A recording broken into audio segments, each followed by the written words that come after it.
Olá, alunos e alunas. Aqui quem fala é o professor Railton Alves, da disciplina de Matemática. Sou professor da Rede Municipal de Ensino de Teresina. Ministro aula na Escola Municipal Júlio Lopes Lima, localizada na Zona Sul de Teresina. Gostaria primeiramente de mandar um forte abraço para toda a equipe gestora da Escola Júlio Lopes, para a equipe de professores, para os alunos e também para você, aluno, que está acompanhando esta aula juntamente conosco. Vamos começar a nossa aula.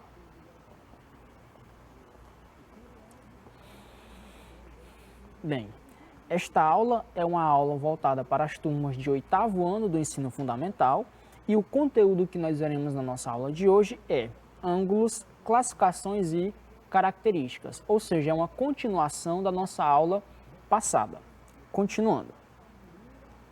O descritor que nós iremos trabalhar, que no caso é o mesmo descritor, que é reconhecer ângulos com mudança de direção ou giros, identificando ângulos retos e não retos. O conteúdo, que é resolver questões sobre ângulos agudos, retos, obtusos, rasos, completos e côncavos em situações problemas diretas ou contextualizadas. Ou seja, todos esses ângulos nós vimos na nossa aula passada. Na nossa aula de hoje, nós iremos dar prioridade à resolução de exercícios que contemplam, no caso, conhecimentos relacionados a esses ângulos. O objetivo que eu quero que vocês atinjam ao final desta aula, que é definir o que é um ângulo e classificá-lo de acordo com suas medidas, compreender o que é um ângulo reto, agudo, obtuso e definir as suas características e, no caso, o foco principal da nossa aula de hoje, resolver situações e problemas diversas envolvendo ângulos agudos, obtusos e retos, que são os 3 ângulos principais que nós vimos na nossa aula passada. Continuando. Introdução. Em nossa aula passada, nós estudamos o conteúdo sobre ângulos e classificações de ângulos quanto às suas medidas. Vimos os ângulos agudos, retos, obtusos, o raso, tem um pequeno R aí, completo e o ângulo côncavo. Vimos que ângulos agudos são ângulos que possuem medidas entre 0 e 90 graus. Já os ângulos retos são ângulos cuja medida é igual a 90 graus. Depois, dando continuidade, nós vimos aí o ângulo obtuso, que são ângulos que possuem medida entre, no caso, 90 e 180 graus.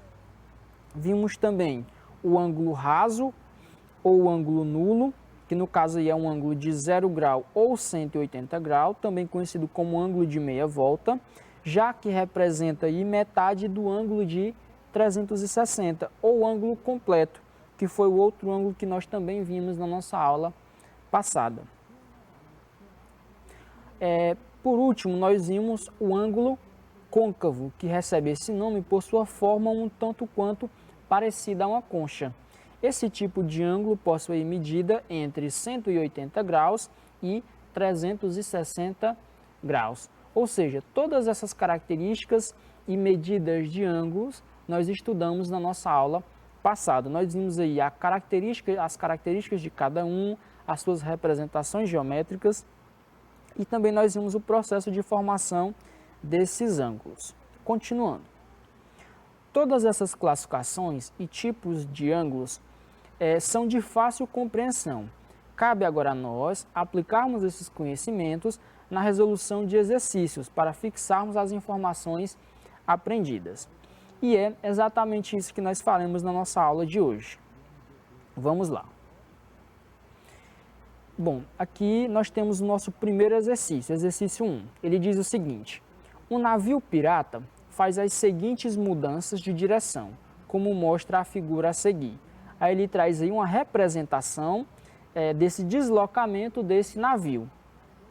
Observe que ele traz aí o ponto de saída, o ponto de chegada, onde está, no caso, esse navio, e ele traz aí alguns vértices com representações, no caso, vértice A, vértice B, vértice C, até o vértice F.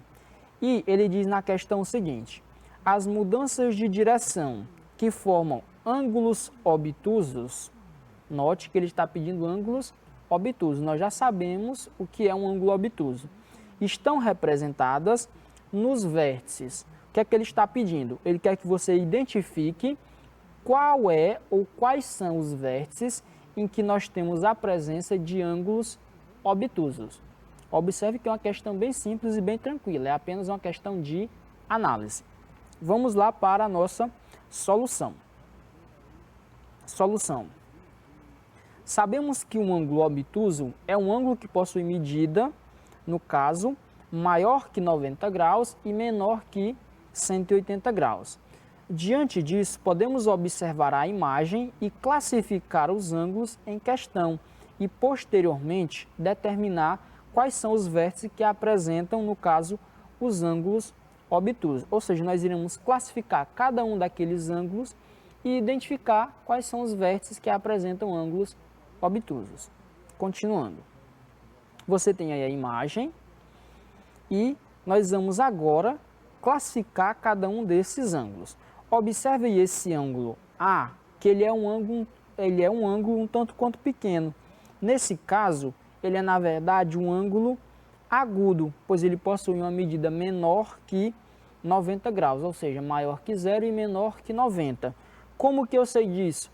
Observe que lá no nosso vértice C, você tem a representação de quê? De um ângulo reto, como eu já havia falado para vocês. Quando você tiver um vértice, você tiver essa representação de um quadradinho com esse ponto no meio, é na verdade um ângulo reto ou ângulo de 90 graus. Compare o ângulo A com o ângulo C. Observe que o ângulo A ele é bem menor que o ângulo C. Portanto, eu já consigo, a partir dessa relação de análise entre esses dois ângulos, definir o ângulo A como sendo um ângulo, no caso, um ângulo agudo, ou seja, um ângulo menor que 90 graus. Vamos agora para o vértice B. Você pode utilizar a mesma estratégia, comparar o vértice, no caso o ângulo B, com o ângulo C. Note que o ângulo B ele é um pouco maior que o ângulo do vértice C. Portanto, eu sei que o ângulo B ele tem uma medida maior que 90 graus. E o ângulo que nós classificamos como sendo um ângulo que possui medida maior que 90 e, no caso, menor que 180, nós chamamos de ângulo obtuso. Portanto, o ângulo do vértice B é, na verdade, um ângulo obtuso. Observe que nós já identificamos um primeiro ângulo obtuso. No caso, o vértice B já irá aparecer na nossa solução. Continuando, o vértice C, que nós já identificamos aí que é um ângulo reto, bem simples. O vértice D, também da mesma forma, observe que o C e o D são ângulos retos. E agora nós temos o vértice E, que nós iremos utilizar novamente a mesma estratégia. Compare o ângulo do vértice E com o ângulo do vértice D. Observe que o ângulo do vértice E, ele possui uma abertura maior que o ângulo do vértice D, que no caso é um ângulo reto, ou seja, um ângulo de 90. Portanto, o ângulo do vértice E, ele é maior que 90.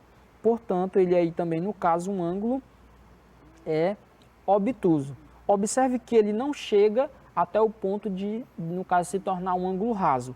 Ele é, no caso, maior que 90, mas ele é menor que 180. Portanto, nós temos aí no vértice E um ângulo obtuso.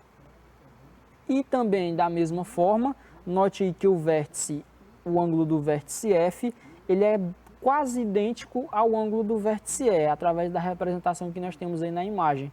Portanto, eu também posso classificá-lo como sendo um ângulo obtuso. Bom, já identificamos todos os nossos ângulos. Agora nós podemos definir com clareza qual é a resposta da nossa solução, porque a partir de agora, ou seja, a partir dessa análise que nós fizemos, nós conseguimos identificar claramente quais são os vértices que possuem ângulos obtusos. Continuando. Agora que sabemos a classificação de cada um dos ângulos, podemos definir quais são os pontos que apresentam ângulos obtusos. Diante disso, temos que os pontos em que há presença de ângulos obtusos são os pontos B, E e F. Se vocês quiserem, eu vou até voltar lá na nossa análise. Observe aí, ó, ângulo A agudo, ângulo B obtuso, ângulo C e D reto, E e F obtusos. Portanto, os pontos são aí, ó, vértice B, vértice E e vértice F. Voltando, portanto, aí os vértices são B, E e F. Portanto, nós temos que a letra que representa a alternativa correta do nosso exercício é, na verdade, a letra D. Analisando aqui as alternativas, nós temos aí, ó, letra D, ele coloca aí, é realmente a sequência que nós estávamos procurando, B, E e F. Portanto, a letra D é a resposta do nosso exercício, marcando aí letra D. Questão bem simples e bem tranquila, apenas uma questão de análise. Continuando. Exercício 2. Concurso público aí da Eletrobras. Considere o polígono abaixo. Ele traz novamente uma imagem, ou seja, uma representação, e ele traz aí ao lado algumas características desse polígono. Ele diz o seguinte: analise as seguintes afirmativas sobre esse polígono. Ele coloca aí como primeiro afirmativa: o polígono apresenta ângulo reto. Aí você tem no caso que verificar se essa informação é verdadeira ou falsa. Possui, segunda afirmativa, possui 11 ângulos internos. Terceira afirmativa, possui 5 ângulos internos obtusos, ou seja, maiores que 90 e menores que 180. Posteriormente ele traz a pergunta: é ou são verdadeiras somente as afirmativas? Aí ele traz aí a sequência de afirmativas. Essa questão também é bem simples, é também uma questão de análise de uma representação e nós iremos fazer ela aqui agora juntos. Vamos lá. Solução. Para que possamos definir se as afirmativas são verdadeiras ou não, precisamos caracterizar o polígono em questão, ou seja, atribuir as características a ele e verificar se elas são verdadeiras ou falsas. Continuando. Analisando a imagem, nós temos o seguinte: nós temos aí a imagem, depois, observe aí, ó, nós já vamos enfatizar a análise através das informações que ele quer, ou seja, a análise que nós iremos fazer já é baseada na informação que ele está pedindo aqui na questão. Continuando. Surge a dúvida se o polígono apresenta ângulos retos. Sim ou não? É fácil perceber que o polígono apresenta um ângulo reto, cuja medida é igual a 90 graus. Observe que, como é uma questão de análise de uma imagem, você não vai ser necessariamente tão preciso. Você vai colocar aí, no caso, algumas aproximações. Note que nós temos aí aproximadamente um ângulo reto. Em qual vértice? Nesse vértice que eu marquei no caso que eu marquei com esse ponto em azul, ou seja, nós consideramos esse ângulo como sendo um ângulo reto. Continuando. Analisando a segunda afirmativa, afirma-se que o polígono apresenta 11 ângulos internos, ou seja, você vai analisar se esse polígono possui, no caso aí, ângulos internos e quantos são esses ângulos. Veja na imagem acima os ângulos internos identificados. Observe o seguinte, ó. Você tem, ó, esse outro, esse, todos esses pontinhos em vermelho que eu estou assinalando para vocês são ângulos, no caso, ângulos internos desse polígono. Observe que nós temos aí ângulos agudos e nós temos também ângulos côncavos. Continuando. Iremos agora ver quantos ângulos internos nós marcamos para verificar se a informação que ele deu é correta. Qual foi a informação que ele deu?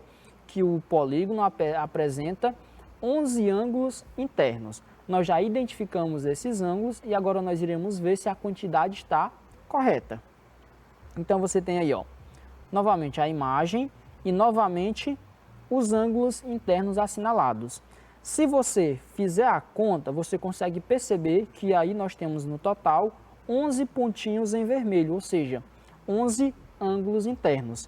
Continuando, note que são ao todo 11 ângulos entre agudos, como eu já falei, um ângulo reto e alguns ângulos côncavos. Diante disso, nós temos que a afirmativa está correta, uma vez que ela afirma que há 11 ângulos internos, ou seja, justamente o que é afirmado na questão. Portanto, a afirmativa correta. Vamos para a nossa terceira afirmativa. Já a terceira afirmativa diz que o polígono apresenta 5 ângulos obtusos. Sabemos que os ângulos obtusos são ângulos com medida maior que 90 graus e menor que 180 graus. Continuando.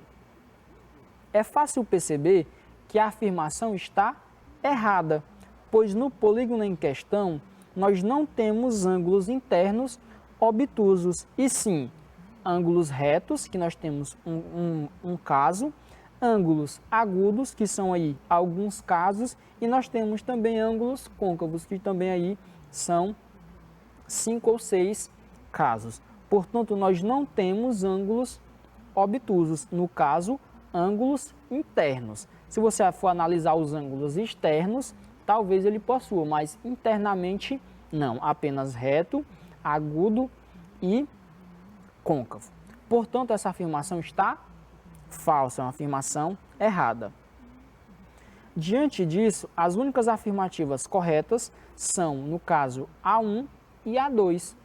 Portanto, nós temos aí que a alternativa que contempla a solução da nossa questão é dada pela letra C. Nós temos aí as alternativas e a resposta é dada pela letra C. Observe que ficou um pouquinho fora, mas a resposta é a letra C. Alternativas 1 e 2 são as únicas alternativas corretas. Continuando, vamos aqui para o nosso próximo exercício. Essa questão também bastante interessante e bastante simples. Continuando. Exercício 3. Levando em consideração o estudo de ângulos formados pelos ponteiros de um relógio, marque a alternativa abaixo que determina o valor do ângulo formado pelos ponteiros de um relógio que marca 5 horas. Aí ele traz aí algumas medidas de ângulos. Ele quer que você identifique qual é aquela que está correta, ou seja, qual é aquela que identifica qual ângulo formado pelos ponteiros desse relógio. Vamos aqui para a nossa solução. Solução. Para que possamos determinar o valor do ângulo pedido, precisamos construir o relógio e observar qual é o ângulo que é formado. Ou seja, nós vamos construir esse relógio, marcar essa hora e identificar como que está localizado esses ponteiros desse relógio. Veja abaixo a construção desse relógio. Nós temos aí o relógio e nós temos aqui os ponteiros marcando a hora que ele identificou. No caso, 5 horas. Bom, o que é que nós iremos fazer agora? Agora precisamos entender como que se dá a divisão dos ângulos nos ponteiros. Observe que você tem aí o relógio completo, considerando-o como um ângulo de 360 graus ou ângulo completo, você tem aí um ângulo de uma volta, ou seja, o relógio você considera como sendo um ângulo de uma volta. Continuando. De imediato, note que o relógio é dividido em 12 partes iguais, e isso eu já havia mencionado na nossa aula anterior. Se você pegar essa volta de 360, considerando como uma volta completa, ou seja, 360 graus, e considerar cada partezinha dessa de 1 hora, cada parte dessa irá valer quanto? No caso, quantos graus? Porque eu estou considerando medidas em graus. Portanto, já é uma estratégia para a solução do nosso exercício. Vimos que o ângulo de uma volta, ou ângulo de 360 graus, representa, na verdade, um círculo completo, que no caso aí nós associamos como sendo o relógio. Portanto, podemos usar a ideia de um ângulo de 360 graus para solucionar o problema em questão. Então, nós temos aí, se o relógio representa um ângulo de 360 graus e esse relógio foi dividido em 12 partes idênticas, é possível determinar o valor de cada uma dessas partes. Logo, nós temos aí, 360 dividido por 12, ou seja, as 12 partes que compõem esse relógio, que nos dá aí um valor de 30 graus. Continuando. Portanto, cada uma das partes em que se divide o relógio, que nesse caso representa as horas, ou seja, cada partezinha daquela que no caso é 1 hora, vale na verdade 30 graus. Se você relembrar, eu já havia mencionado isso na nossa aula anterior, mas é sempre bom recapitular essa informação.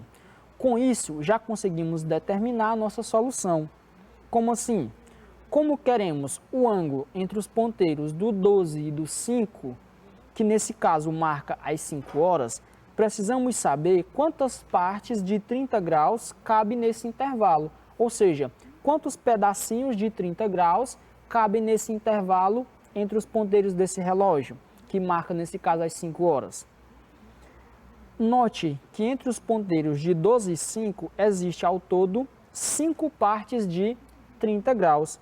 Nesse caso, o valor do ângulo, como eu já falei, você sempre considera o ângulo menor formado pelo ponteiro dos relógios, porque nós sabemos que ao criar esses ponteiros você tem na verdade dois ângulos. Nesse caso aqui nós temos um obtuso e um ângulo côncavo. Então, o valor desse ângulo será aí, 5 vezes, porque são 5 partes, 30 graus. 5 vezes 30, 150 graus. Portanto, esse ângulo em questão, que é o ângulo que nós estamos procurando, ele tem um valor de 150 graus. Portanto, aí, note que a alternativa correta que contempla aí a solução é dada pela letra D, 150 graus. Marcando, nós temos aí letra D. Questão um pouco mais complexa, mas se você tivesse relembrado os conceitos da nossa aula anterior, ficaria bem fácil de resolver. Continuando. Exercício número 4. Calcule o valor dos ângulos suplementares A e B, sabendo que A é 3x mais 40 e B é 2x mais 40.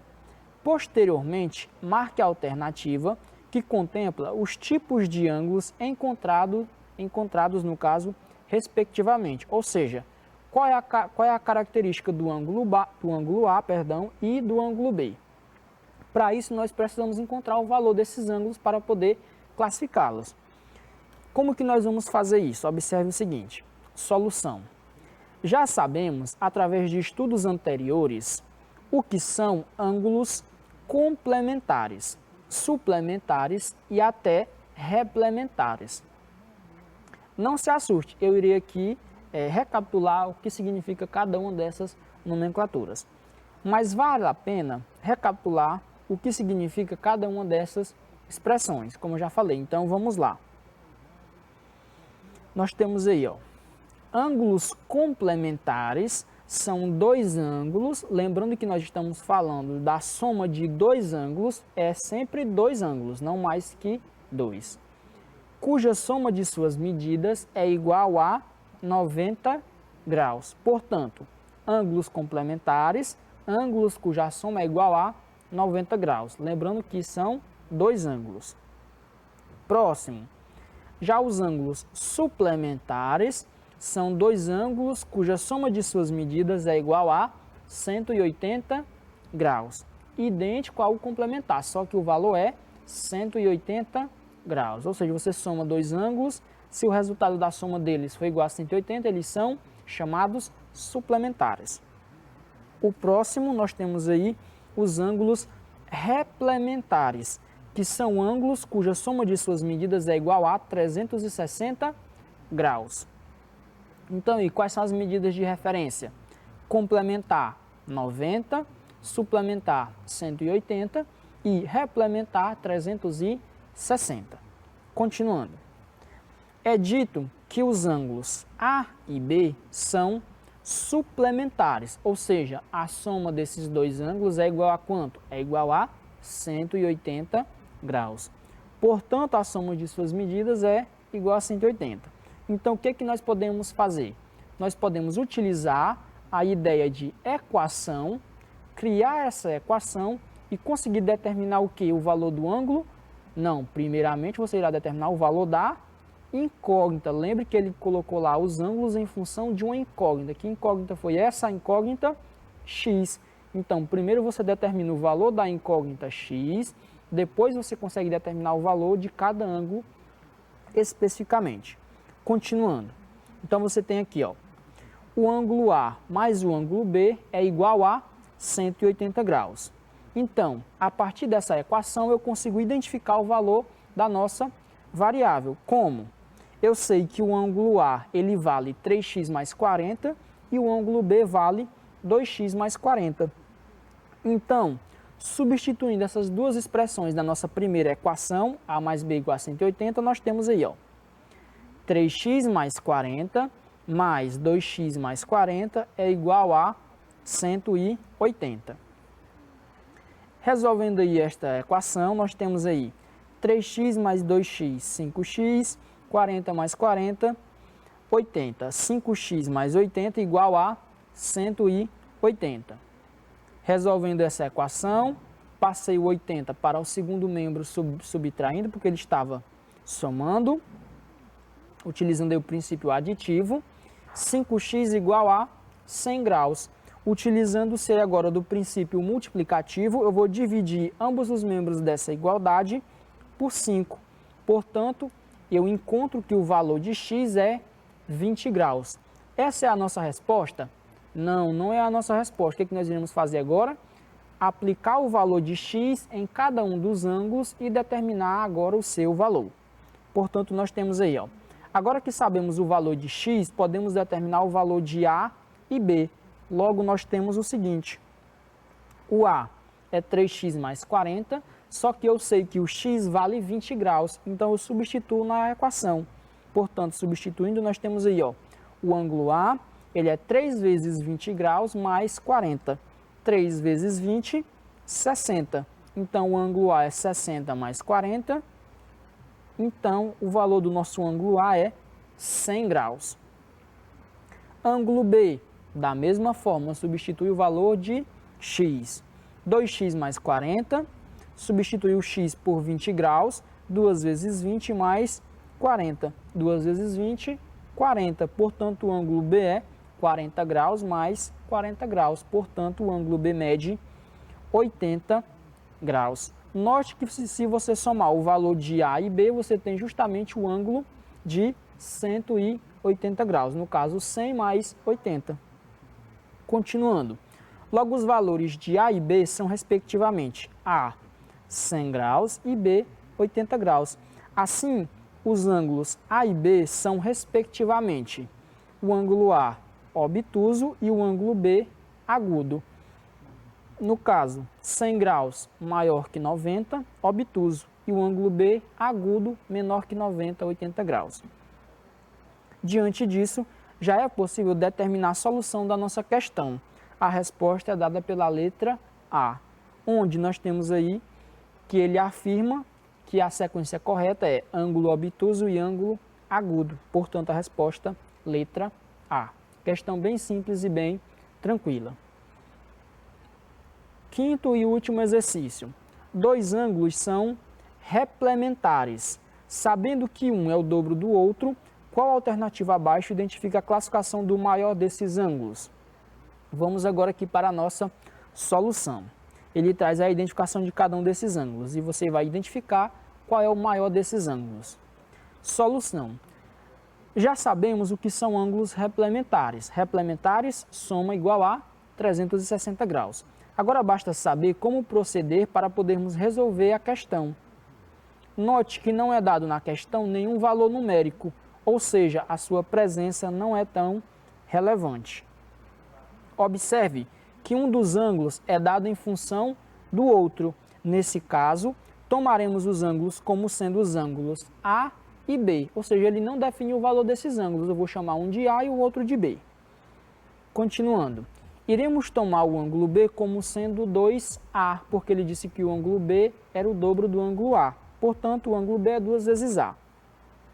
Somando, nesse caso, os valores de A e B, teremos o ângulo de 360 graus, que é, no caso, replementar. Portanto, A mais B igual a 360, só que o B vale 2A, então substituo na equação. A mais 2A igual a 360. 3A é igual a 360. Portanto, o A ele vale 120 graus. Logo, temos que os valores dos ângulos são o A, 120 graus, e o B, 240 graus. Portanto, o maior ângulo, que é o ângulo de 240, ele é um ângulo côncavo. Logo, a resposta do nosso exercício é a letra C, ângulo côncavo. Então, era isso que eu gostaria de trazer para vocês na nossa aula de hoje. Espero que vocês tenham gostado da aula, não tenha ficado nenhuma dúvida. Foco nos estudos, foco na aprendizagem e até a nossa próxima aula.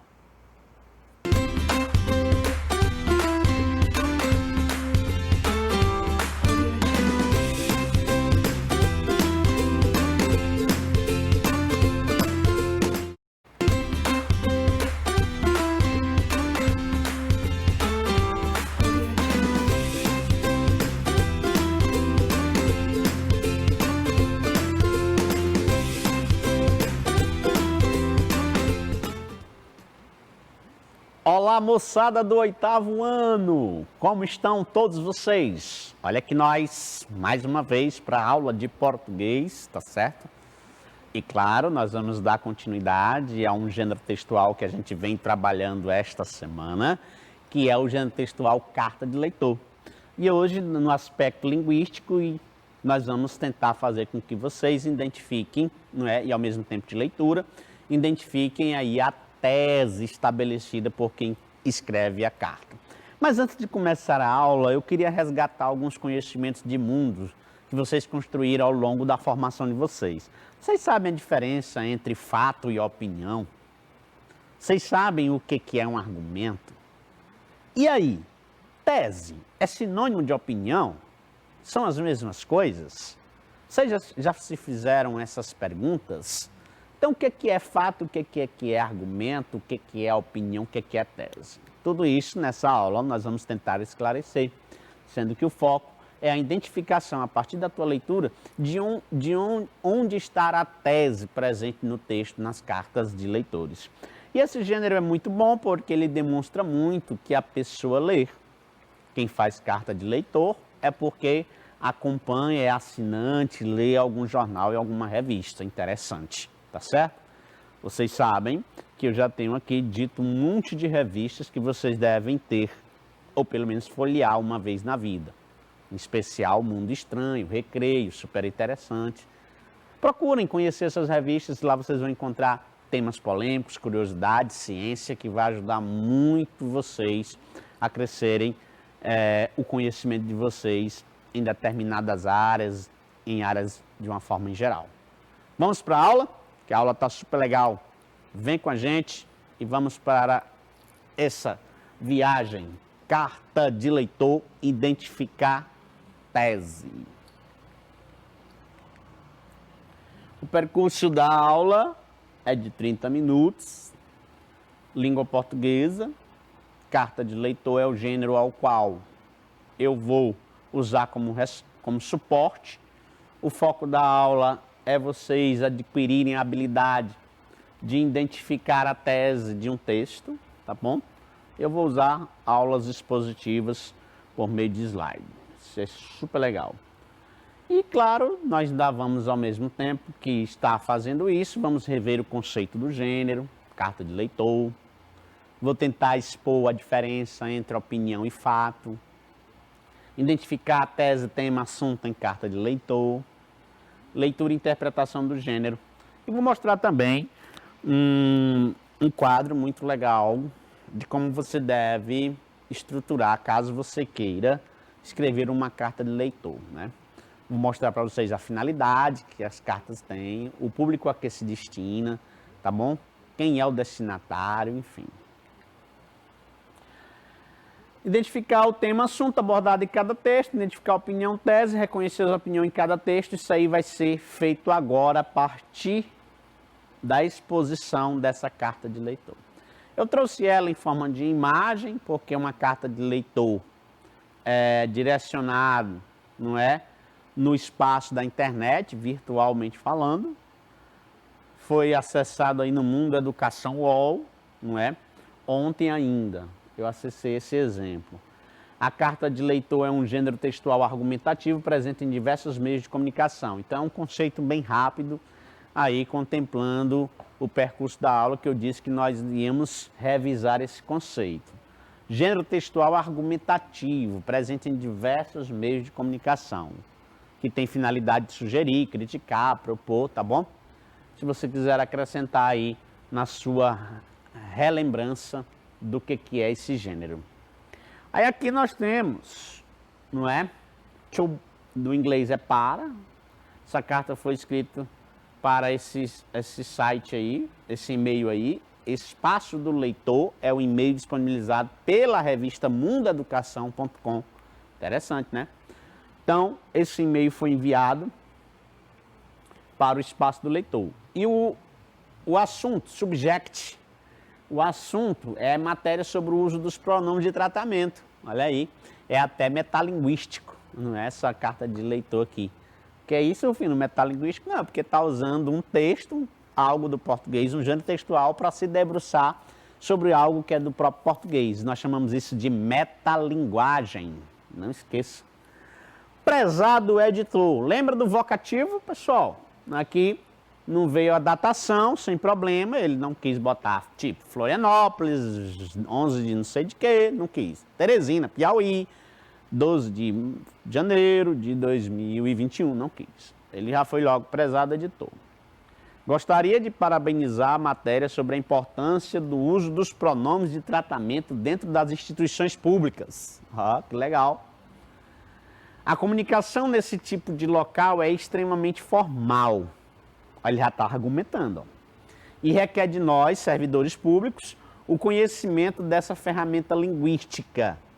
Muitos a consideram ultrapassada e em desuso, mas para nós ela é viva e possui importante funcionalidade no reconhecimento do remetente. Assim, fico contente com o serviço informativo que esse meio tem prestado à sociedade, ampliando a visão sobre o assunto da nossa língua portuguesa. Anteciosamente, LES, sei lá, L de Leandro, digamos que seja, né? E aí, S de Sil, o E me fugiu aqui, o que eu sugiro? Mas aí é as iniciais do nome da pessoa. Vocês lembram que o foco da aula é a gente identificar a tese, a opinião do leitor, do autor da carta de leitor no texto? E claro que se tem tese, se tem opinião, tem que ter argumentos. E aí onde a gente vai diferenciar opinião de fato ou opinião de argumento, que é a mesma coisa, digamos assim, entre aspas, tá bom? O argumento está mais direcionado ao que é factual e a opinião é aquilo mais subjetivo, que vem da cabeça da gente, não é? Do nosso pensamento, digamos assim. Então, ó, primeiro ele introduz fazendo elogio sobre a importância dos pronomes de tratamento, isso já está dentro do processo argumentativo. A comunicação nesse tipo de local é extremamente formal e requer de nós, servidores públicos, ó, já é um baita de um argumento que ele está utilizando, para já ele expor a sua opinião.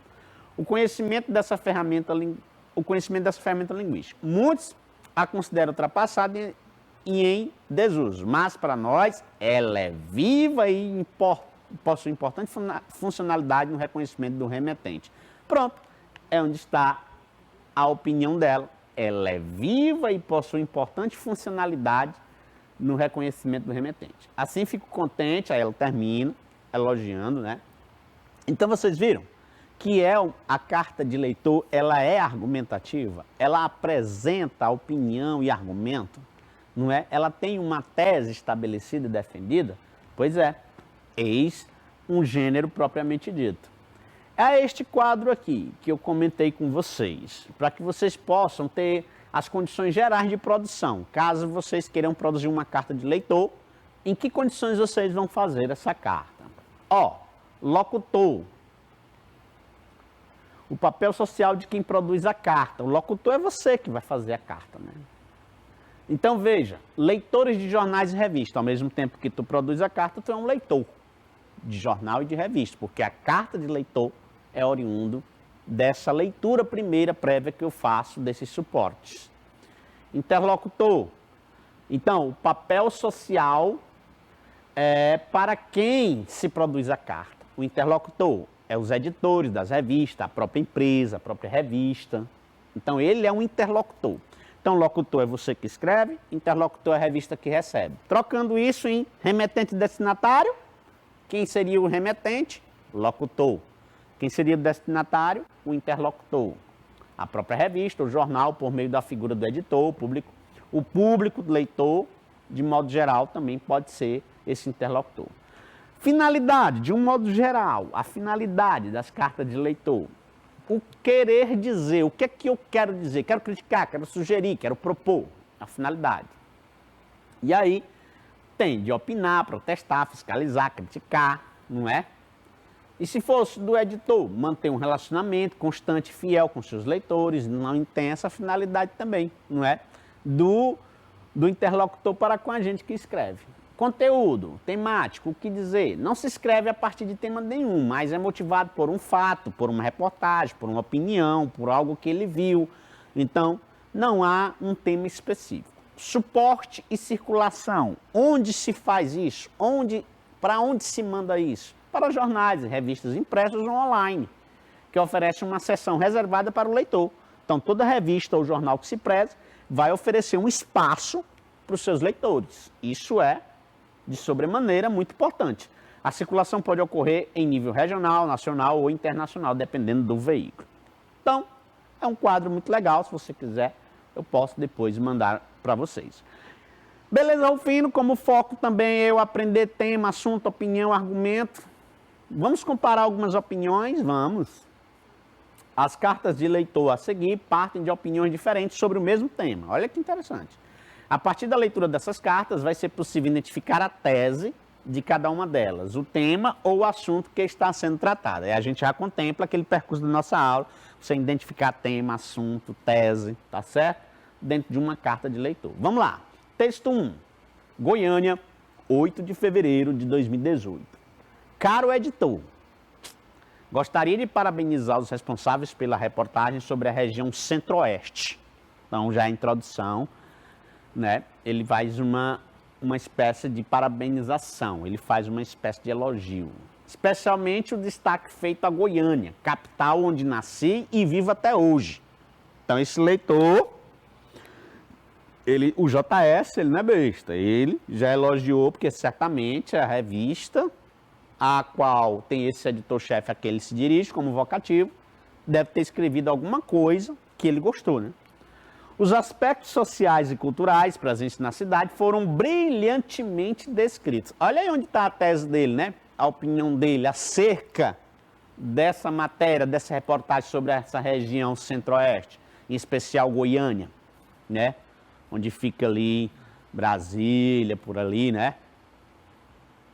E aí, veja só, os aspectos sociais e culturais presentes na cidade foram brilhantemente descritos no texto e muito bem representados por meio das imagens que representam tão bem o nosso povo. Pronto, isso aqui que está em vermelho, que está aí na tua telinha, tu está identificando como sendo a opinião propriamente dita, a tese propriamente dita, identificado nessa carta de leitor. Isso é o texto 1. Vamos agora ver se o texto 2... tem a mesma vibe que esse leitor aí, ó, vai entender. São cabeças diferentes. Olha aí, Goiânia, 8 de fevereiro de 2018. Caro editor, impressionante como foi infeliz, o cara já começa de início bem ácido. Impressionante como foi infeliz a abordagem feita na reportagem da edição anterior sobre o estado de Goiás, especialmente sobre a capital, Goiânia. O texto mostra a completa falta de conhecimento dos autores. Meu Deus, que expressam opiniões estereotipadas sobre o povo que aqui habita. Então são leitores de uma mesma cidade, Goiânia. São leitores dessa mesma revista aí. Um está conformado demais, outro está inconformado à beça. Então agora, ó, lamentável que um texto de péssima qualidade tenha sido publicado em uma revista como esta. Então, ele entende que a revista é até boa, mas a crítica que ele faz aqui, a tese dele é essa. Que ele lamenta um texto, e a tese dele é que o texto que foi publicado nessa revista é de péssima qualidade. Então ele está criticando mais diretamente os autores do texto. E ao mesmo tempo, não deixa de que, por tabela, também seja criticado o editor-chefe dessa revista, porque permitiu que, segundo ele, um texto tão ruim como esse tenha sido publicado nessa revista. Então vocês viram aí que a gente comparou as opiniões aí, não é? Do José Soares e do João Silva. Do José Soares e do João Silva. Identificando a tese e a opinião. Observamos que esse gênero textual possui um aspecto argumentativo, pois tem como objetivo expressar opiniões que confrontam ou confirmam algo anteriormente apresentado. Foi mesmo. Nós apresentamos aí, ó. Teve argumentos, desde a primeira carta, não é? Do José Soares e do João Silva. Veja que um elogiou, tem argumentação, tem, ó. Porque ele já vem usando como argumento isso aqui, especialmente destaque feita Goiânia, capital onde eu nasci até hoje. Então, quando ele disse que ele já vai argumentar para algo bom, os aspectos sociais e culturais foram brilhantemente descritos, já é a opinião dele, brilhantemente. Viu que a opinião e a tese geralmente vem carregado de um adjetivo, não é? Diferentemente de um argumento, que é algo mais objetivo. Então, deu para a gente perceber aí que eles expressam uma opinião sobre o mesmo tema, mas de forma diferente. Após a leitura dos textos, respondam, mas aqui a gente vai responder só oralmente, é um feedback com vocês aí. Vocês concordam com o ponto de vista apresentado em cada um dos textos? Agora vai ter uma confusão danada. Ah, professor Fino, é muito relativo, não é? Eu não sei até que ponto o primeiro leitor, não é, está falando a verdade, se ele não está exagerando. Então, será que ele não está exagerando? Será que ele não está... o primeiro não, o segundo. Será que ele não está criticando por criticar? Será que o primeiro leitor não quer só demonstrar o bom moço? Então, é muito relativo. É preciso que a gente veja realmente o texto, é preciso que a gente conheça a cultura, a fauna, a flora, a culinária, a história de Goiânia, para que a gente possa tomar uma decisão. A gente não pode, nesse momento, nem optar pelo J.S. José Soares, nem pelo João Silva, né? Os dois textos apresentam as mesmas opiniões? Não, são opiniões totalmente distintas. As temáticas apresentadas por eles são as mesmas? O tema é o mesmo, né? Que é um texto dirigido aí à cidade de Goiânia, apresentando as características. Podemos fazer alguma relação entre eles? Sim, a relação é exatamente essa, de ser a mesma cidade, apresentando a cultura, o espaço, o ambiente, a geografia, a culinária. Então a gente pode fazer essa relação. E que a outra relação é que eles têm opiniões muito distintas em relação ao mesmo tema. Vamos praticar nesses 10 minutinhos que falta, mais ou menos aí? Na alegria de um pugilista, temos aqui. Novo Hamburgo, Rio Grande do Sul, 21 de março de 2019. Ano passado aí, ó. Vai fazer um ano praticamente. Caro editor. Um ano, olha. Tô mesmo, ainda tô em 2020. Vai fazer aí 3 anos. Caro editor, interessante a edição especial Mulher. Revista dirigida ao público mais feminino, porque o nome da revista leva logo o nome Mulher, com reportagens esclarecedoras e atuais, mostrando principalmente a quem viaja com frequência. Novidades para comprar. Apenas achei as últimas páginas desnecessárias. Olha aí. Então já foi uma crítica, né? 10 coisas para ter antes de morrer. Poderiam ter aproveitado melhor o espaço. Há tantas coisas que uma mulher contemporânea gostaria de saber e sobre as quais gostaria de ser informada. Atenciosamente, Rose Claire Bondam. Então, está disponível aí no site toda a matéria. Acessada aí nesse tempo aí, nesse dia aí. Então, veja, pessoal. Interessante a edição especial Mulher, com reportagem esclarecedora. Então ela começa, a Rose Claire, começa fazendo um elogio por alto, né? Mostrando principalmente quem viaja com frequência, novidades para comprar. Quem viaja com frequência tem muitas novidades para comprar a partir dessa edição especial aí, dirigida ao público feminino. Mas, porém, entretanto, todavia, já na terceira linha, a Rose Claire emite uma crítica como função principal da sua carta de leitor, não é? que ela não gostou dessas últimas páginas, foram desnecessárias, porque elas poderiam ter sido utilizadas para coisas mais interessantes. Olha só, então é uma crítica que ela faz. Sobre a reportagem 10 coisas para ter antes de morrer, podemos inferir que o leitor em sua carta, ou a leitora em sua carta, concorda em tudo? Não. Com a matéria exibida, acrescentando sua opinião? Não foi isso não, né? Acredita que essas 10 coisas são importantes, especialmente para mulheres jovens? Ela nem se ligou nisso aí, achou que foi até desnecessária essa matéria. Critica a matéria? Então o objetivo principal, a opinião tese principal dela é criticar a matéria. Pois aí é onde entra a tese, a opinião. Pois há coisas muito mais importantes no universo feminino. Acha desnecessário o espaço da revista com assuntos do mundo da mulher? Não, claro que não, é tão tal que ela elogia. É bom porque a gente viaja e tem novidades para comprar, não. Ela, só em ler a revista, ela já acha, sim, necessária essa revista, o espaço destinado ao público feminino. Portanto, ficou muito fácil. O objetivo aí, nós podemos inferir que o objetivo principal está contido na sua opinião tese, é essa crítica que ela faz a essa matéria. Vamos ver outra? Floripa, 21 de setembro de 2017. Caro editor, escrevo-lhe esta carta para pedir que na próxima semana, se possível, edite em sua revista uma reportagem, pesquisa ou artigo sobre a polêmica das sacolinhas plásticas, mostrando para o leitor como ela é poluente e as alternativas que já existem para substituí-las de vez. As pessoas sabem pouco sobre esse assunto e acham que, através do seu meio de comunicação muito lido e respeitado, olha aí, faz um elogio, né? Poderíamos abranger diretamente o povo brasileiro para uma maior conscientização. Obrigada, atenciosamente, Pedro, Paula, não é? Alguém que tenha o nome começado com a letra P. Veja, gostei dessa carta, né? Demonstra que essa pessoa chamada de P, Pedro, Paula, ela é ambientalista, ou pelo menos ela tem sensibilidade às questões que envolvem o meio ambiente. Então, ela faz aí uma sugestão muito plausível, muito pertinente, não é?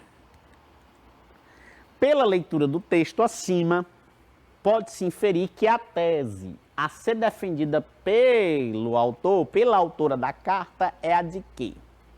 Então vamos farejar uma tese, uma opinião contida naquela carta ali de leitor, que eu lembro muito bem. A edição é a de quê? A edição da revista em questão deixou de fora um tema importante? É essa tese logo de cara dela? Não sei. A letra A deixa ela quietinha, não jogo assim tão rapidamente fora, mas também não é uma que me seduz logo não. Não há como vivermos sem uso das sacolinhas plásticas? Tu é doido? Não. Essa daí ficou fácil demais ser eliminada, não é? Porque ela pensa justamente o contrário disso. Já existe maneira de substituir essas sacolinhas. Ela diz na carta dela. Então ele está dizendo não há. É como se a tese dela, a ideia principal dela, a tese, a opinião dela é de que não há como vivermos sem o uso da sacolinha. Há sim como viver e como há. Então a B, facilmente jogado fora. O meio ambiente precisa de atenção redobrada das autoridades? Bom, de uma forma geral, é claro, isso é indiscutível, mas não está presente no texto, não é isso a tese. As sacolinhas plásticas são poluentes e há como substituí-las. Ah, sim. Eis a opinião tese dela. As sacolinhas plásticas são poluentes e há como substituí-las. A letra A, ó, deixou uma confusão, mas isso não é uma tese, isso só é uma espécie de, vamos dizer assim, de admoestação, né? De conselho. Maringá, 7 de julho de 2008. Caro editor, como ambientalista, quero expor minha opinião sobre a matéria da utilização inadequada e exagerada das escolas. Ó, aí já foi um segundo momento, já foi colocado a matéria sobre as sacolas plásticas nessa revista. inadequada e exagerada das sacolas plásticas por parte dos consumidores e vendedores e sua possível substituições por sacolas retornáveis. O fato é que elas oferecem sério risco, à vida marinha e ao meio ambiente de forma geral. Enfim, sei como a revista se interessa por assuntos ambientais e, assim como vocês, entendo a gravidade da situação. Atenciosamente, Giancarlos. Esse aí se identificou, não botou GC. Do Giancarlos. Olha que carta de leitor mais interessante. Vamos à questão? Segundo o autor dessa carta, o Giancarlos, as sacolas plásticas em nada prejudicam o cidadão? Ô, filho, tá tirando onda da minha cara? Tu acha mesmo que eu vou marcar a letra A, cara? As sacolas plásticas em nada prejudicam o cidadão. Claro que prejudica. Vai bater nos oceanos, nos rios, nos mares, sei lá. Sem falar que algumas delas já são biodegradáveis, mas a maioria não são. Leva anos e anos para se decompor, não é? Os consumidores utilizam as sacolas plásticas racionalmente. Meu amigo, já foi aí num supermercado desse Teresina. Observa como é que as pessoas embalam suas compras. Elas pegam aqui, botam um sabonete dentro da sacola e já... Aí pegam um creme dental, botam na outra sacola, só para aproveitar as sacolas, rapaz. Eu já vi isso, coisa feia. Compra saco de lixo próprio e usa no teu tambor em tua casa. Use um mínimo de sacolas plásticas, né? Então tem que ter muito cuidado com isso. As pessoas utilizam as sacolas plásticas para outros fins, né? Prejudica sim. E eles não usam de forma racional, não. As sacolas plásticas não são poluentes e não há como substituí-la. Ó, tudo é não. Não são poluentes, segundo o autor dessa carta. Ele não é doido para dizer isso. Não há como substituí-la, claro que há, todo mundo já sabe disso. As sacolas plásticas oferecem risco à vida marinha e ao meio ambiente. Claro que oferecem, não é? Risco à vida marinha e ao meio ambiente. Então, é claro que a letra D de aluno, doido para acertar todas, é a que está correta. Tá certo, pessoal?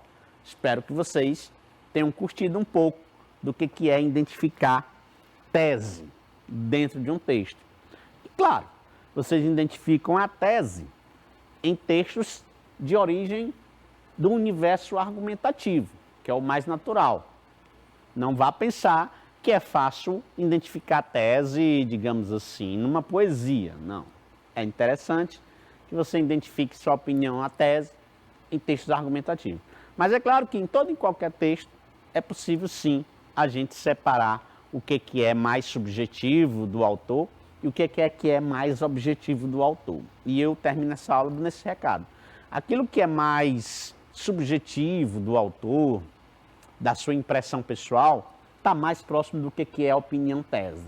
E aquilo que é mais objetivo, que os outros não duvidam, é o que está mais próximo do argumento e do fato. Aí é o nosso compromisso em separar o que é fato e argumento, porque a SEMEC traz muitas questõezinhas nas suas provas externas, não é? E até interna mesmo, sobre a diferença entre argumento e opinião. Minhas redes sociais estão aí. Qualquer dúvida, se você quiser tirar com a gente, eu estou disponível para lhe receber.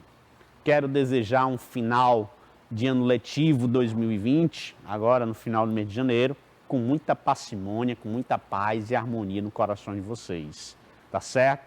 E que vocês que vão continuar para o nono ano, próximo ano, vocês cheguem nesse ano letivo de 2021 muito mais aguerridos, muito mais fortes, muito mais firmes, determinados e que vocês tenham um ganho tremendo como pessoa com essa pandemia. É o lado bom da coisa, tá certo? Que vocês sejam mais fortes. Fiquem em casa, bye bye, higiene-se e até a próxima.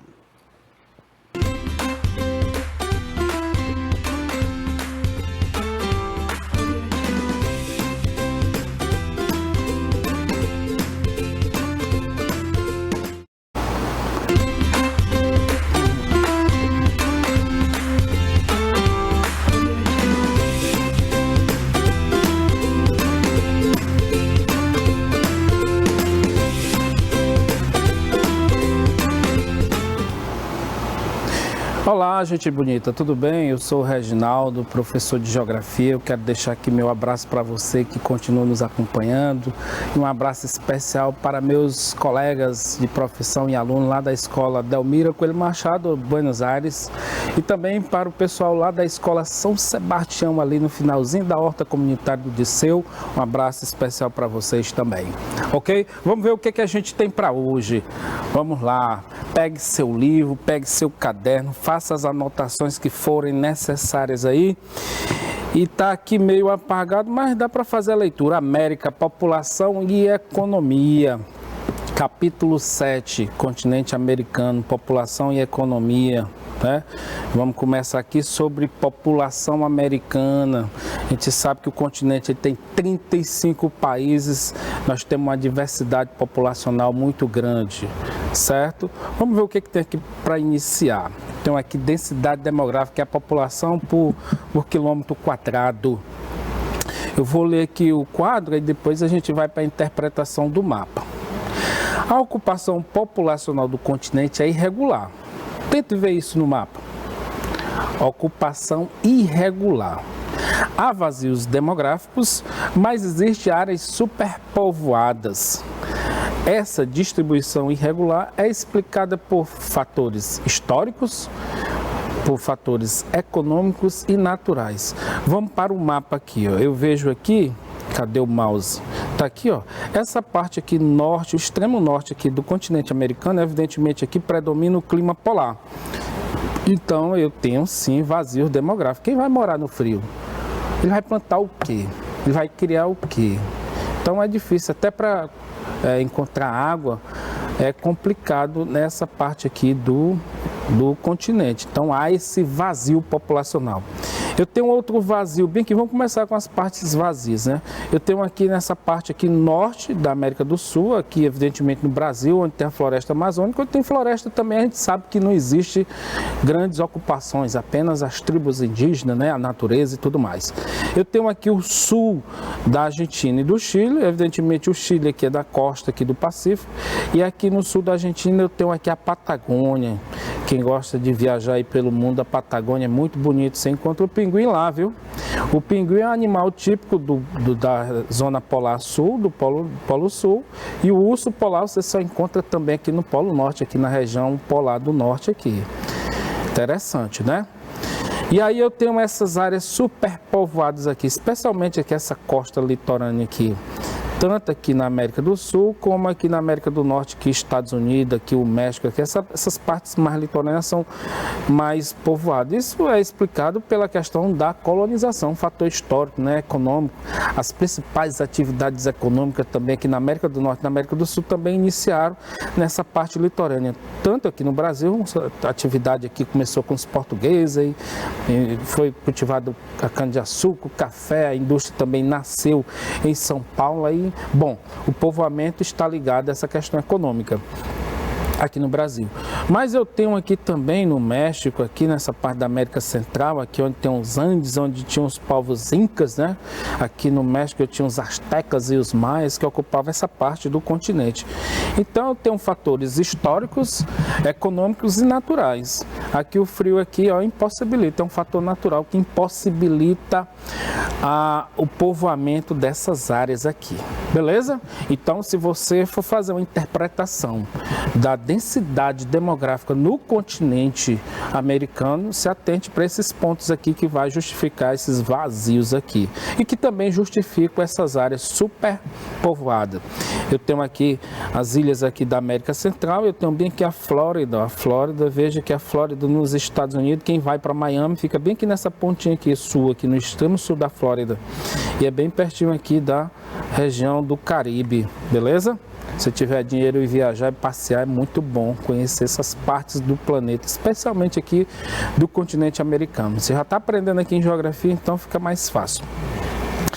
Mais sobre população, a gente viu sobre a distribuição da população no continente, agora a gente vai tentar decifrar aqui como a população do continente americano cresceu. Como eu tenho 35 países, é complicado a gente analisar o crescimento populacional de cada país. Mas eu tenho um gráfico aqui que ilustra a transição demográfica. Vamos para cá. Eu tenho aqui taxa de natalidade e taxa de mortalidade. Se você quiser saber como se calcula isso aqui, tem no livro. Eu não me recordo da página aqui, mas tem no livro como calcula a taxa de natalidade. Evidentemente, quando eu falo taxa de natalidade, estou falando de nascimento. E quando eu falo taxa de mortalidade, estou falando em mortes, né?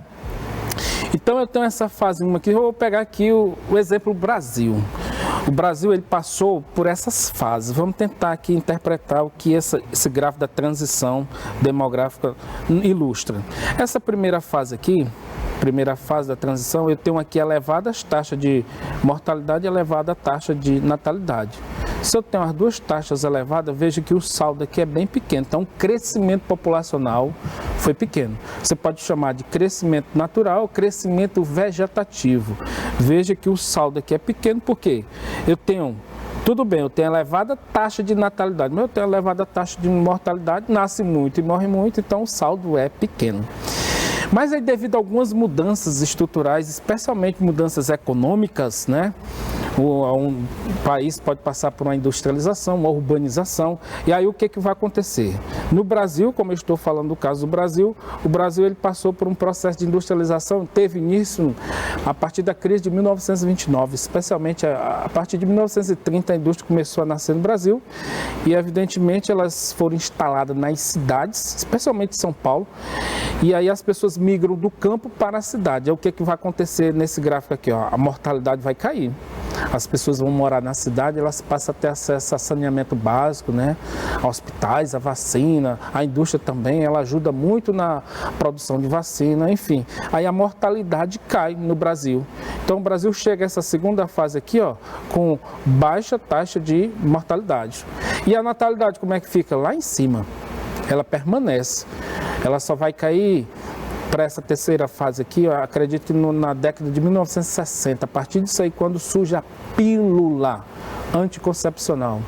É pílula, não é pílula não, é pílula anticoncepcional. E aí essa pílula anticoncepcional, ela foi criada nos Estados Unidos, acredito que em 1960, e é distribuída pelo mundo, e aí a natalidade também cai. Só que perceba bem que nessa fase 2, e nessa fase 3 eu tenho uma redução da taxa de mortalidade, mas eu tenho uma manutenção da taxa de natalidade. Veja que o saldo, o crescimento vegetativo, houve uma explosão demográfica aqui.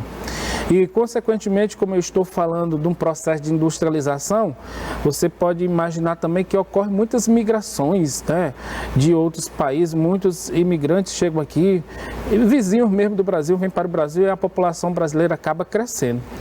Os Estados Unidos passou por essa transição demográfica, acho que um século antes da do Brasil, certo?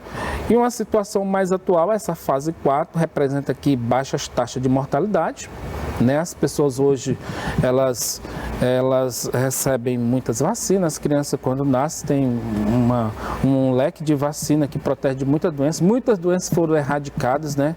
As pessoas estão morando num ambiente mais urbano, 84% da população brasileira mora na cidade, e isso significa dizer que tem acesso ao hospital, à vacina, tem acesso à informação, enfim. E a taxa de natalidade também cai, e aí quando eu tenho essas duas taxas aqui baixas, veja que o saldo aqui entre um e outro também é pequeno. Então eu tenho um crescimento demográfico, crescimento da população reduzido. Aqui eu tenho os países mais desenvolvidos da América, o Canadá, Estados Unidos, Brasil, Argentina, Chile, esses países estão nesse patamar aqui. Mas se fizer uma leitura mais específica dos 35 países, você vai encontrar países ainda que está na segunda fase ou na terceira fase.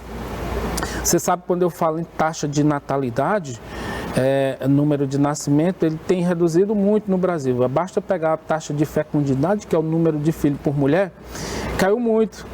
A gente vê casamentos que não tem filho. Preocupante isso.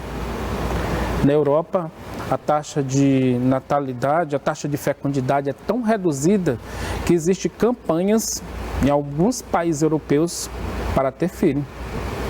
Verdade. Olha só como é a cultura urbana. As pessoas que moram na cidade, elas A gente sabe que no passado, né, nossa avó tinha 14 filhos, 18 filhos. Veja que a realidade, né, nessa fase mais atual, as mulheres não têm filho. E aí você pergunta por quê? Aí tem a questão do trabalho, a questão dos métodos contraceptivos, enfim, tem a questão mesmo da própria consciência que uma criança é muito caro em termos de manutenção, de dar vestuário, uma alimentação adequada, uma educação, uma saúde. E aí tem muitas famílias que não têm filho e aí preocupa porque é necessário a gente ter uma taxa de manutenção. Se somos 2, temos que deixar pelo menos 2, verdade?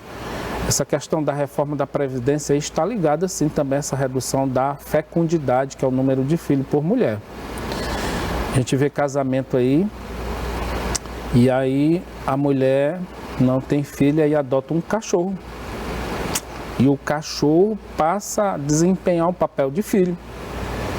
A mulher, o casal ali, leva o cachorro para o shopping, põe dentro do carro, dorme na mesma cama, é chamado de bebezinho. Veja que é uma situação um tanto engraçada, mas que é preocupante em termos de demografia, em termos de questão populacional mesmo. Se somos 2, se é um casal, são 2, então é preciso a gente deixar essa taxa de reposição, que são 2. Porque no futuro eu vou me aposentar e eu preciso dessa contribuição de pessoas que vêm depois de mim. Então eu tenho que fazer a minha parte, viu? Você que está no 8º ano, eu sei que não é período nem de namorar, mas no futuro vocês, quando tiverem, façam esse planejamento. Casamento, 2 filhos, e aí é só curtir a vida. Beleza? Simbora. Aí eu tenho o IDH na América. O IDH é o Índice de Desenvolvimento Humano. Esse IDH ele é calculado em cima de 3 indicadores socioeconômicos. Ele é calculado em cima da expectativa de vida, a escolaridade e a renda per capita. E aí faz um cálculo em cima desses 3 indicadores, aí tem o IDH. E aí eu tenho essa legenda aqui, nesse quadro cinza aqui, eu tenho assim, o IDH vai de 0 a 1. Aqueles que estiverem mais próximo do 1 são os países mais desenvolvidos. Os que estiverem mais próximo do 0 são os países que têm um IDH baixo, né, o menos desenvolvido. E aí eu tenho aqui, eu coloquei aqui, eu peguei dados do livro de vocês, aí, esses dados aqui. IDH por países, eu peguei só os países mesmo do continente americano. Eu tenho aqui Estados Unidos, né, 0,920, veja que está próximo do 1, então é muito elevado o IDH dos Estados Unidos. Olha, tem gente que diz assim, professor, desenvolvimento é o mesmo que riqueza? Não, veja só, quando você vai procurar saber se um país é rico ou pobre, você olha o PIB. Se você vai analisar se o país é desenvolvido ou subdesenvolvido, você olha o IDH. O IDH ele mostra mais a realidade social. O PIB ele mostra a realidade econômica. O Brasil é um país rico. O Brasil, se eu não me engano, ele está aí na 9ª posição, é o 9º país mais rico do planeta. Mas quando você pega o IDH do Brasil, ele está aqui, ó. O IDH do Brasil aqui é médio. Como é que pode um país rico, mas ter um IDH médio? Porque a população, o IDH, faz assim um estudo sobre a população, pega aqueles 3 indicadores e aí a pontuação do Brasil é aqui, ó, 0,754. É IDH médio. Pois é. Aí você vem para o Haiti aqui, que é um dos países que tem a situação mais deplorável, né, da América. O Haiti é 0,493, o IDH é baixo. E aí aqui, facilmente aqui, de acordo com as cores aqui, eu identifico os países que têm os melhores IDH. Vamos lá, eu tenho aqui é o Alasca, que pertence aos Estados Unidos aqui, Canadá, né, o melhor IDH. Olha a Argentina aqui, ó, situação da Argentina. Se eu não me engano, a Argentina lá é 0,800 e alguma coisa. É muito elevado, viu? Se você for lá para a legenda lá, aqui 0,9, a Argentina está nesse patamar aqui, no mesmo patamar aqui de Canadá e Estados Unidos. E aí você tem aqui o Chile também, veja que é um pouco mais escuro, tem o Uruguai. Aí quanto mais claro, pior o IDH. Né? Aí eu tenho o Paraguai aqui, eu tenho a Bolívia, eu tenho alguns países aqui da América Central que tem o IDH um pouco baixo. Então é isso, se você quiser saber a realidade social ou socioeconômica de um país, pesquise o IDH. Se você quiser saber se o país é rico ou pobre, pesquise o PIB. O PIB aí dos Estados Unidos, eu acredito, se você fizer uma pesquisa aí, está em torno de 20 trilhões de dólares, né? Uma arrecadação por ano. E enquanto os Estados Unidos é 20 trilhões, o Brasil, eu acredito que está em 2 trilhões só, certo? É muita diferença. Simbora! Eu tenho a América aí, a questão de saúde pública. E mais uma vez eu reitero aqui que você analisar a questão da saúde pública é complicado porque o continente americano ele tem 35 países. Então tem aqueles que são top, tem aqueles que são mediano e muitos que têm uma situação muito ruim. Se você pegar aqui a legenda, eu tenho aqui esse mapa aqui que mostra a mortalidade infantil. Vamos falar de saúde pública, então vamos pegar aqui esse indicador aqui, mortalidade infantil. Veja, perceba aqui que quanto mais claro o verde aqui na América, a mortalidade infantil é bem menor. Isso significa dizer que as condições médico-hospitalares são bem interessantes aqui, Canadá e Estados Unidos. Veja que o Chile também aparece aqui, ó, o Chile, o Uruguai.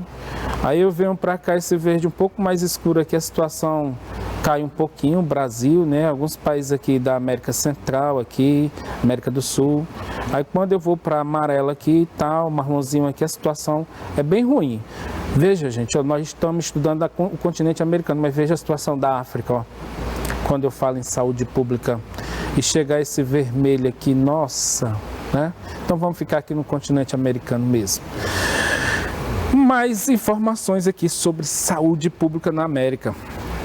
Eu tenho essa fotografia aqui que sintetiza a realidade de muitos países da América do Sul, América Central, exceto Estados Unidos e Canadá, que esses dois estão fora da linha, estão acima aí, em outro patamar. Melhorzinho que o Flamengo um pouco. Aí diz assim, falta de saneamento básico, ocupação de áreas de risco são comuns em muitos países da América Latina. Só que o esgoto aqui é céu aberto, né, lixo, né, área de risco. Não sei como as pessoas têm coragem de morar numa situação como essa, né? Perigoso, o perigo aqui é intenso, você dorme, não sabe como é que vai acordar ou onde vai acordar, né? De repente dá uma chuva aqui, igual aquela do dia 31, né? Simbora, na virada do ano. Então, a questão de saúde pública do continente americano é isso. Você precisa analisar por regiões e sempre colocando Canadá e Estados Unidos em outro patamar. Beleza? Então, simbora. Eu tenho aí esse gráfico aí, que a gente chama de pirâmide etária. Etária é por idade, a pirâmide por idade. Perceba bem que no centro aqui cadê o mouse? No centro da pirâmide aqui, eu tenho aqui a idade 0, 5, 10, até 100 anos de idade. Da mesma forma aqui também, ó. 0, 4, esse aqui está mais especificado, de 0 a 4, de 5 a 9, até 100 anos de idade. Mas tem gente que chega até 100 anos de idade, né? Beleza. E aí eu tenho aqui esse gráfico aqui, essa pirâmide etária, eu tenho uma pirâmide etária do Canadá. Eu tenho uma pirâmide etária do Haiti. O Canadá é um país desenvolvido. O Haiti é um país bem subdesenvolvido, situação mesmo bem precária mesmo.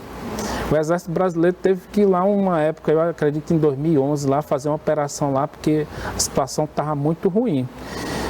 Beleza, então ó, vamos tentar traçar as características da população do Canadá a partir dessa pirâmide etária. Eu tenho uma base aqui, veja que a base aqui da pirâmide é composta pelos jovens, de 0 até 20 anos de idade, vamos chamar de jovens. E quando eu venho aqui para outra faixa etária, os adultos, eu vou considerar aqui de 20 até 60 anos de idade, os adultos, veja que tem um contingente bem maior do que jovem. E quando eu vou aqui de 60 anos para frente, aqui também eu tenho uma quantidade de idosos, né, considerável, né? Então, essa pirâmide aqui eu chamo de uma pirâmide adulta que está em fase de amadurecimento, de envelhecimento. Veja que a quantidade de jovens aqui é bem reduzida, né? E quando eu venho para cá, para o Haiti, eu tenho aqui um percentual de jovem bem acentuado. Veja que a base da pirâmide aqui, essa aqui é realmente uma pirâmide. Eu tenho aqui muitos jovens. Veja que esses jovens, poucos deles chegam até a outra fase adulta, de 60 a 20 anos. Muitos deles morrem aqui no meio do trajeto, aqui no meio do caminho.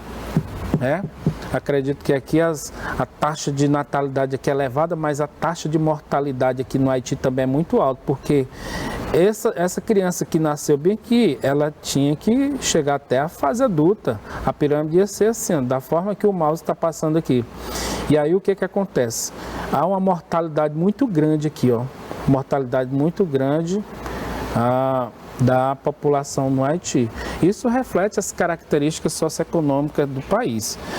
E aí você diz assim, professor, e o Brasil? Será como é a pirâmide etária do Brasil? Pois é, eu não coloquei, mas acredito que lá na frente tem um exercício, aí sim nós vamos ver uma pirâmide do Brasil. Mas eu digo para vocês que a pirâmide do Brasil se aproxima dessa aqui do Canadá, tá? Que é uma população adulta que está em fase de envelhecimento. E aqui é uma população jovem, viu? A situação aqui não é muito boa à noite, não. Simbora! Falar da economia. A economia do continente americano. Eu peguei essa imagem aqui no livro de vocês também. Eu tenho aqui, nós vamos falar como é de economia, eu vou tratar um pouquinho da pesca. A pesca é uma atividade muito importante aqui, principalmente para esses países aqui da costa do Pacífico. Aí, atrelada a isso aí, eu tenho uma corrente marinha, a corrente de Humboldt. Esse aqui é um geógrafo, pesquisador, né? E eu acredito que foi no século XX, ele descobriu aqui, fez viagens, estudos na geografia e descobriu que existe uma corrente fria aqui, que essa corrente fria aqui leva muito alimento e acaba deixando essas águas aqui com muitos peixes, né? E essa corrente fria aqui, ela também influencia no clima dessa costa aqui da América do Sul, viu? As águas oceânicas ficam geladas, né? Não tem evaporação nesse pedaço aqui. E as massas de ar que vêm rumo aqui ao continente para provocar chuva, elas são dispersadas, bem que a chuva cai aqui onde tem essa superfície fria da água. Mas como nós estamos falando da pesca, essa corrente marinha traz muito alimento e, consequentemente, muitos peixes. O Peru aí se destaca como um dos países que mais investe nessa atividade no continente americano. Beleza? E olha só, a temperatura da água aqui, ela chega a 16 graus. 16. Se você pegar essa mesma latitude aqui, vai dar lá em Salvador, na Bahia, a temperatura aqui é 26 graus. Essa 26 graus, sim, está num ponto de evaporação, forma as massas de ar nessa costa aqui do Atlântico, que chove muito no Brasil. Em contrapartida, eu venho para cá, eu tenho água gelada aqui na costa do Pacífico. Muito conteúdo aí com relação a essa corrente desse geógrafo aí, corrente de Humboldt. Tem esse nome em função desse geógrafo aí. Beleza? Simbora! Eu tenho também, com relação à exploração de recursos naturais, eu tenho aí o petróleo aí. Veja que na legenda bem aqui mostra como o maior produtor bem aqui, a região, como estamos falando só do continente americano, a América do Norte, o Canadá é um grande produtor, Estados Unidos também de petróleo, mas são grandes consumidores. E aqui na América do Sul também, né? Eu tenho como destaque o Brasil e tenho a Venezuela. A Venezuela tem a maior reserva de petróleo do planeta. E aqui eu venho para o Oriente Médio, eles são grandes produtores, mas não consomem. Lá é região de deserto, né? Na região do Oriente Médio. Eu tenho a Europa também depende muito. Vindo para cá, para esse gráfico aqui, vocês podem visualizar que a reserva aí, a maior jazida aí, reserva de petróleo, eu tenho a Venezuela. Aí vem a Arábia Saudita, eu vejo que o Canadá é a terceira maior reserva, né, de petróleo provada no planeta. Enfim, tem esse ranking aí, você pode fazer uma pesquisa e encontrar tudo isso aí. Beleza? Vamos procurar mais. Exploração dos rios, né? Com relação à exploração econômica, eu tenho bem aqui o rio Paraná, que lá na fronteira do Brasil com o Paraguai existe essa usina de Itaipu, que era a maior usina hidrelétrica do planeta, né? Gera energia para os dois países, é uma usina binacional, Brasil e Paraguai. Eu tenho aqui o rio Mississippi, que é a bacia do rio Mississippi. Nossa, como é interessante, ó, corta os Estados Unidos ao meio. Veja que esse rio aqui, Missouri, que é um afluente dele, é maior do que o rio principal. é maior do que o rio Mississippi. Mas, como a gente está falando de economia, de exploração econômica, esse rio aqui, eles são muito utilizados para escoar a produção agrícola dos Estados Unidos. Até aqui a região do Golfo do México, ó, certo? Se também quiser fazer uma pesquisa sobre o transporte aqui hidroviário aqui no rio Mississippi, pode fazer que aparecer muita coisa interessante. Transporte de carga e de pessoas.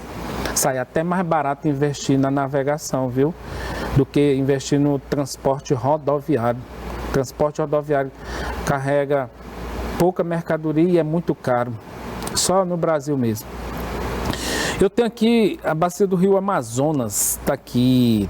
O rio Amazonas também ele é navegável, né? Navio de grande porte que navega essas águas aqui até Manaus. Bem aqui tem um porto aqui, o maior porto de um rio no Brasil fica aqui em Manaus.